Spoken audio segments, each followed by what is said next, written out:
talk about something very important in the success of you cooking at home, and that's having proper cookware. Now, the stuff that we all get for our weddings is usually a nice box set of something that's complete, and you get something of every size. The problem is, it's all pretty flimsy kind of stuff. It isn't very versatile. One of the things that's so important about heavy-duty cookware is not just how long you could use it, but how well it retains its heat. Something that's heavy might take a hair longer to heat up, but once it gets hot, it stays hot. It takes longer to lose its temperature. Why? In professional kitchens, we use a lot of heavy-duty pots and pans. It doesn't just weigh a lot. It's thick, it's dense, and it's strong metal. Stuff that we can heat up and let it stay hot for a long time. Great for searing, roasting, and keeping consistent temperature while cooking. The flimsy little things, not so much. They warp, they twist. You can barely put them in the oven if you need to pan roast something. No good, especially the ones with plastic or non-silicone handles. All right, we're going to discuss a few different types. One everybody has. We all have a Teflon pan around the house. Everybody's cheater pan, it's non-stick. Put a little butter or oil in it and nothing should stick to the bottom until you scrape it with metal. Very important to remember, if you're using a non-stick skillet, a heavy duty, this one's still a little heavy duty, Teflon pan, you want to use nothing but plastic on it. Plastic, hard rubber, silicone, things that won't scratch the bottom. Because the moment you scratch just a teeny little scrape with metal, pan's done.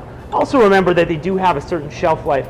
They start to wear off over time, especially if you wash them poorly or don't take very good care of them. So the moment you start to see scrapes on the bottom, get rid of it. That's not a very safe thing to be eating out of anymore. Not dangerous, but we just don't want to eat the flecks off the bottom of the pan either. And we're going to talk about is something a little more common. It's called stainless steel. Stainless steel pans are a little more heavy duty, much more solid, and are also non-reactive.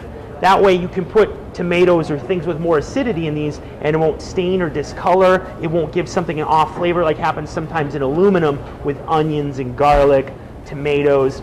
So you have a good solid heavy duty pan that will keep its shape, its size over a long period of time. It won't warp, will cook evenly and carefully, and this pan will also not affect the flavor of your food.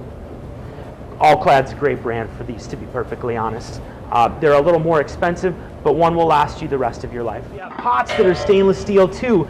Big, strong stainless steel pots will help your water come to a boil so much faster. And when you're simmering a sauce, will allow you to control the temperature at a simmer instead of constantly turning it up and down and up and down. It maintains its heat all throughout. It's much thicker and much heavier. And again, the benefit of not having a reactive metal that'll discolor or stain your onions and tomatoes. The third thing we're going to talk about is what we use a lot of in the restaurant. Cast iron. A lot of you have a big cast iron skillet that's been handed down in your family from a grandmother somewhere in the South over hundreds of years and has a nice cake of stuff on it. It's a seasoned pan. Those are great for a cast iron, sear something in it, maybe make pancakes, Mom. But we use a lot of these for searing meats, roasting meats, because if you season them the right way, and we'll get into that on another episode, if you season them the right way, they'll be non-stick too. As a matter of fact, any pan used properly is really, really non-stick. So we get these come from a company called JB Prince. JB Prince makes these in all different sizes, 4-inch, 8-inch, 12-inch, 50-inch. They weigh 10 million pounds. No, they're actually very heavy. You can notice when you pick it up, it is extremely heavy. You do some damage with this. This holds its heat incredibly well. You could leave it over a big full flame for 10 minutes. Might turn bright red, but it isn't going to warp. It's a good, heavy-duty searing skillet to get great flavors fond off the bottom. You can deglaze it. You can do whatever you want to it. You can beat these to shreds. Best pans out there. The last thing we're going to talk about is spoiling yourself. If you really, really, really want temperature control out of something, copper. We all know that copper is ridiculously expensive. We've all seen these pots and pans, $200, $300, $400 a piece. That's correct, they are. Real copper pans are made from copper and lined with either stainless steel or nickel, something in the middle. And you have to be very, very, very delicate with these, all right? These are different. Usually they have brass or copper or some type of really, really strong handle. Usually they're riveted in there. These are welded pans, all right? These are not what you buy at fancy stores that have copper on the outside and then they're just a normal stainless steel pan on the inside. That's part of the reason why true copper pots and pans are so expensive. They're also ridiculously heavy. We all know copper is not the lightest thing in the world. These that I have brass handles. But the most important thing is to know, if you're buying and spending money on genuine copper pots and pans, what your pan is lined with. Stainless steel is much stronger and will last a lot longer. These, I have 2 pots that I own that were a gift from my mentor.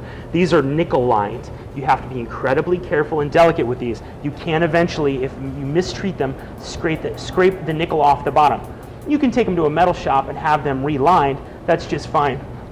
But doing it with stainless steel pots and pans is a lot easier. You don't have to worry about burning the bottom off. Nickel's a lot more expensive now. So if you go and you buy a brand, you can see these sometimes at fancy department stores or called Novel. Those are great. And the reason and the benefit for using them, especially with sauces and sugar work, is that you can control the temperature almost immediately. Copper is one of the best conductors of heat out there. So when you turn your burner down, it will react very quickly. When you turn your burner up, it will react really quickly. If you need to cool a sauce, drop your pot into a thing of ice water. It will cool immediately. And that's what we do with copper pots and pans. They're worth the price if you are wanting to take your home cooking game to the next level. If not, steer clear. They do look pretty, but at the same time, they have to be used properly and carefully. So they're definitely for advanced cooks.